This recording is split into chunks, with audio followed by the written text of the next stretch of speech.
Good morning, everybody. In this session, we will dwell on democracy, its meaning, and key constituents to understand the poem Democracy by Langston Hughes. This poem has been prescribed for BSc, BCA, FAD, and BVA students of the first semester. So let us move on to dwelling a little on democracy as a lived reality in this lesson. The objectives of this session are to make you conversant with the key concepts of a democracy, its history and evolution, and the prerequisites to a healthy democracy. It will also dwell briefly on the life and works of Langston Hughes, the poet who comments on democracy and its significance to the African Americans at a particular point in time. They were derogatively called Negroes in a period of American history. So by the end of this session, you should be familiar with the fundamental aspects of a democracy. The whole design of the lesson is to look at what democracy actually contains, how the poet sees democracy as a deprivation and the need for it. It projects his perception, use of language, and tone, thereby helping us to understand what democracy meant to the blacks as a denied right. We will also be introduced to a reading of the poem, and we will also revisit the use of articles in grammar. This is the design of this entire lesson, which has been broken up into sessions. So, now let us begin at the very beginning. If I ask you a question as to what is a democracy, all of you will reel out the definition. It is a system where governing happens for the people, of the people, and by the people. Or you will say power is shared by the people, for the people, and democracy comprises a system for the people. Fine, that is true. But if you really do not understand the workings of a democracy, this will just remain a slogan. Let us look at the history of democracy and try to understand the democratic principles behind democracy. Research indicates that even among food gatherers and hunters in the prehistoric world, democratic principles were believed to have been practiced, probably in the distribution of food, distribution of work. So, though they may not have even understood that it is a democracy, there were certain fundamental rudimentary aspects of dignity in labor and equality in treatment which were functioning in small communities when people were hunting together. This happened for quite a long time, and then society changed from settled agricultural communities to medievalism and feudalism to the industrial society. So when society and its fabric changes, obviously power structure also changes. So thousands of years later, as society evolved, certain democratic principles also evolved.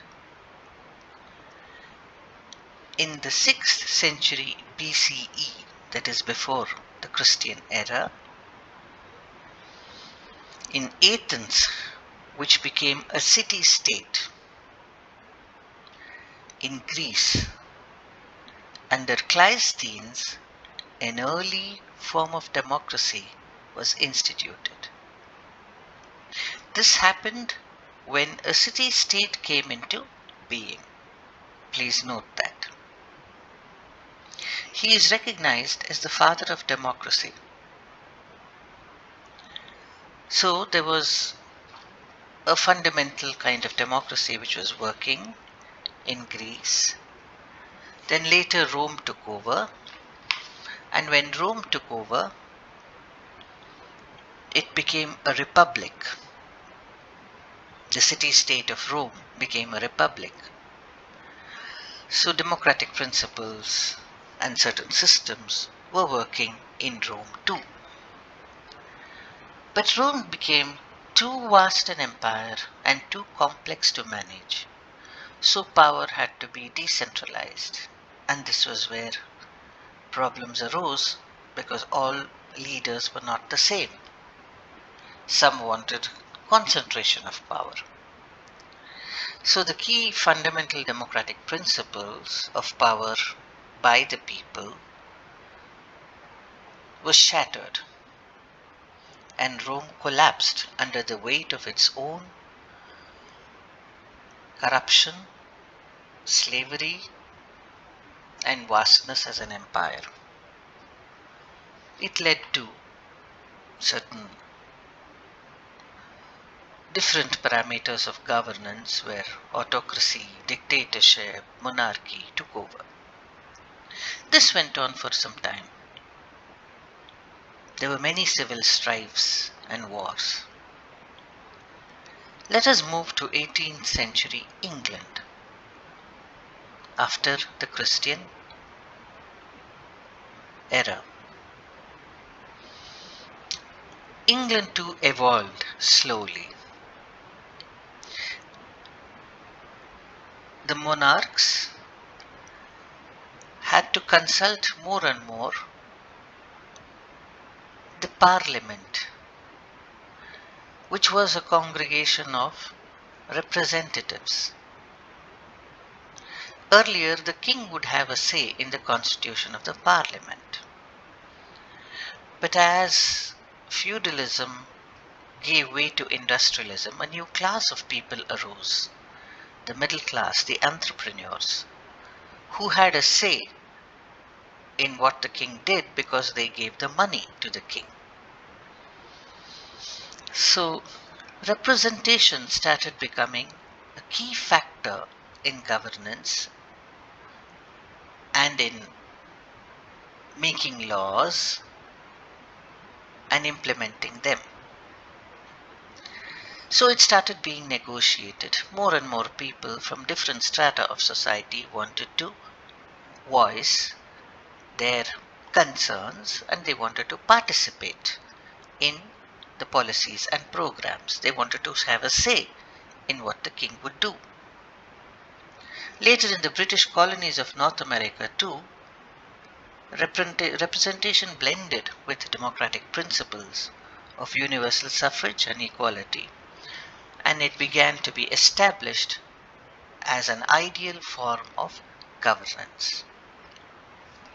So, as society and its fabric and its ways of production started changing, people also started negotiating for being a more active part of the process. So citizens started demanding participation through voting and through representation. So, this is how democracy slowly started evolving. If you notice, it is how power is shared that is the key to a democracy. How many people are being consulted for decision making? That is why, the origin of democracy is based on two key words, demos and kratos. Demos meaning the people and kratos, power. So the people power is democracy. There were two kinds of democracy. There are many kinds, but the two most important ones that are constantly being talked about and used is direct democracy and representative democracy. As the very term suggests, direct democracy means where people are directly participating in the policies, lawmaking, decision making, programs of the government. So it is governance directly by the people through referendum, through voting, and through uh, consulting them. Now, in big countries, it is very difficult to ask all people to participate. So, this can happen in small countries, or it can happen in big countries, in small states for issues. It works effectively in very small provinces or areas. For example, to a large extent in Switzerland, direct democracy works. But if we come to a large country like India or the USA, we need to go to what we call representative democracy. We need to govern ourselves through electing people as our representatives. So this is the scenario in brief about democracy. But how was it in India earlier, in ancient India? Though we did not call ourselves a democracy, democratic principles were in work. We find that in Rigvedic literature, somewhere between 1500 to 1200 before the Christian era, there are evidences to show in the literature of the Rigveda that people would congregate as sabhas and samitis. Samitis were a gathering of small people and sabhas, bigger people, a bigger congregation. And Rajan, king or the leader, represented the sabhas and samitis. But what is very important and significant is that discussions and debates would take place in these sabhas and samitis under the leadership of the king or the nayaka. And the sabhas and the samitis did have the power to even remove the Rajan or the king if he was not effective as a leader. So this is one of the democratic principles which is at work in ancient India, which was at work in ancient India. Later, if you come down to the Bhakti movement in the 12th century, all of you have heard of Basavanna from Karnataka. Now he tried to rebuild society from scratch through certain democratic principles of equality and dignity in labor. He tried to erase discrimination based on caste, on gender, on trade or labor, and tried to rebuild a new society through the process of discourse, debates, discussions. Anubhava Mantapa, the hall of experience, was a place where people would gather together in order to discuss not only religious tenets from different religions and walks of life, but also how to alter a society which was being exploited and which was not inclusive. He tried to make it inclusive. He tried to make it participatory. So, even in the 12th century, we do notice the functioning of a rudimentary form of democracy, which was a wonderful experiment, but then it didn't sustain for long. It led to strife and social upheavals, and finally, the status quo is won. So, there were many experiments in India on democratic principles. There were aspects of democracy which were implemented, though it did not go by the name democracy.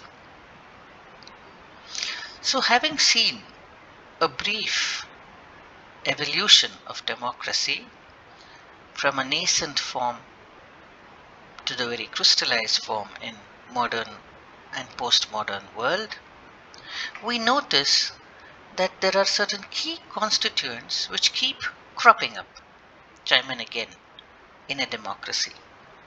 What are these prerequisites? First and foremost, a nation state. You have to have certain defined boundaries where you can operate, where the certain democratic principles can operate. So these defined geographical and political boundaries determine a nation, first and foremost. So you need a nation in which to operate as a democracy. Now there are people in the nation who are called citizens of the nation. And these citizens of the nation have to participate in a democracy through representation or through what we call voting. Voting is extremely necessary. And that is why movements happened, whether it was under the feminism movement or universal suffrage or civil rights movement in America. And even in the first part of the independence movement in India, negotiations always took place for representation. More and more people had to be included in this process of voting and process of representation. So through representation and through voting, you are participating in the democracy. This is a system of participation. But participation doesn't mean just quantity. Now, if you mean inclusiveness, it means all the people who are called citizens of a country, they have to elect their representative. And they have the right to stand as a representative of a particular constituency. Quality is one parameter through inclusiveness, but quality will not help if we do not, quantity will not help if it is not qualitatively determined. So inclusiveness actually talks about the quantity, how many people are involved in a democracy. But if more and more people who are not interested and who are indifferent to their responsibilities towards democracy as a citizen, it is not effective. So you have to have effective participation. Effective participation means the ability to make informed choices, the ability to be a very effective part of the decision-making process. So one of the important constituents of a democracy is an educated electorate. Educated not necessarily in the sense of being qualified, but having enough information, access to information to be able to make the right choices. That is an important constituent of democracy. So you need a nation, you need representation through the nation, through voting, and you need effective participation of the people or the citizens. Now, having constituted your democracy, your government, you need to govern yourselves. So one of the key prerequisites is people governing themselves through their representatives. Laws are made, bills are passed, policies are implemented, and you have to do all this through transparency and accountability. So governance parameters are also very important in a democracy. And a democracy stands on 4 pillars.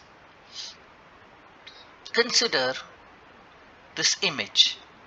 Let us say democracy is represented as a table. Now, for the table to stand, it needs 4 legs. In the same way, for democracy to be stable, solid, and stand in a nation, it needs 4 pillars. You can see them on this slide.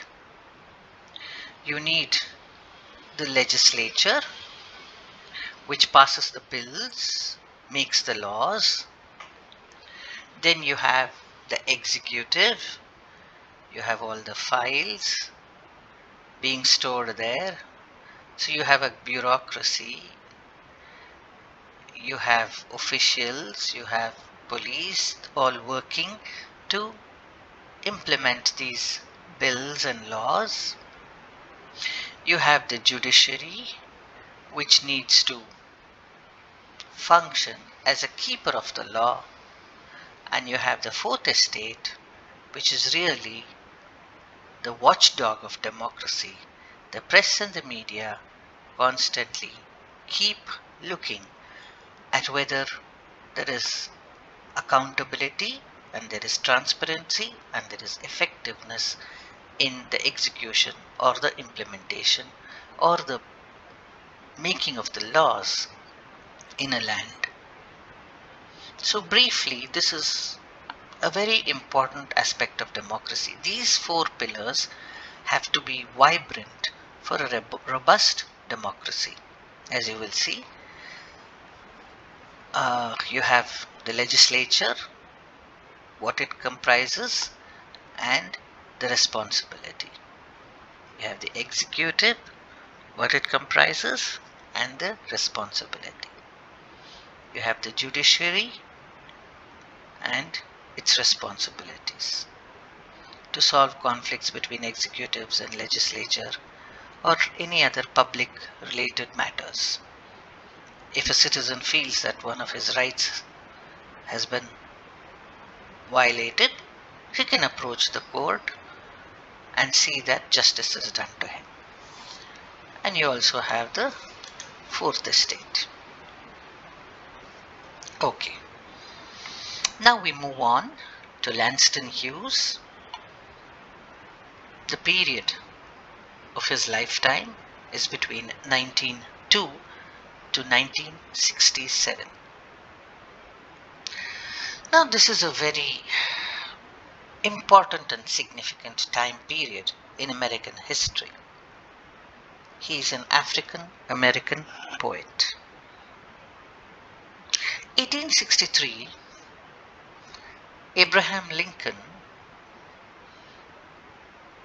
made a proclamation called the Emancipation Proclamation, which freed all the slaves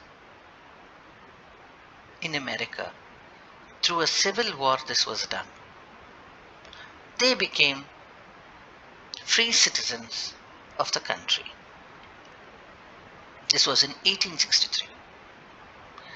Later in 1963, after 100 years, Martin Luther King Jr. still talked about equality, freedom, and liberty.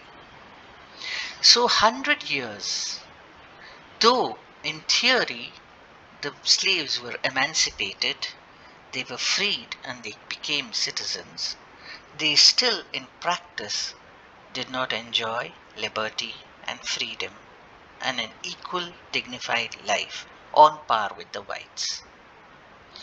Langston Hughes stands between these 200, the period of 100 years, these 2 points of 1863 and 1963. So obviously, blacks were treated badly and they were discriminated. There was injustice. They did not have access to equal opportunities. And they were brutalized. They were victims of violence. They were segregated. And these things obviously rattled sensitive writers, and they had to bring this out in their literature. So what you notice in Langston Hughes being in the thick of this kind of discrimination, voicing his concerns about the plight of the black people. That is why,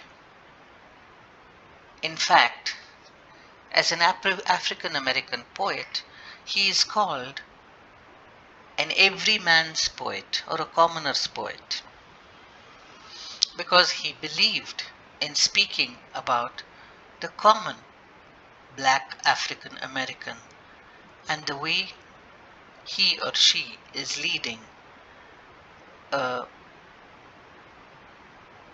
very brutal, unjust life.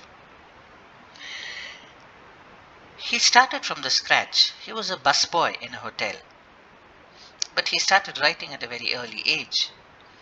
There is an interesting anecdote where, a poet like Vachel Lindsay, when he came to the hotel where Langston Hughes was working as a busboy, he actually asked him to, he kept a few of his poems beside his on his table, beside his chair, and he read the poems, Lindsay read the poems and published it. So even as a busboy, he became a poet. He was from Missouri. He is instrumental not only in being an activist, but introducing a form of poetry called jazz poetry. The Negro Speaks of Rivers, which I have put up here in this slide, is one of those poems. Jazz music defined the quintessential African American culture. They wanted to find their identity, their roots, which had been brutally taken away from them when they were sometimes kidnapped, sometimes forcefully brought from their country to this new land as slaves. So they tried to redefine their culture, find their roots, and one of the ways they did it was through jazz poetry. The quintessence of jazz poetry is improvisation, because jazz music is based on improvisation. You have a trumpet, or you have a guitar, you have some instrument, and you have a vocalist, and these two people create music on the spot, spontaneously. So he was responsible for introducing this new literary art form called jazz poetry. Jazz music originated in New Orleans as a special kind of African American music. He was also a part of the Harlem Renaissance. I'll come to that. So he was an activist because he spoke of the common man.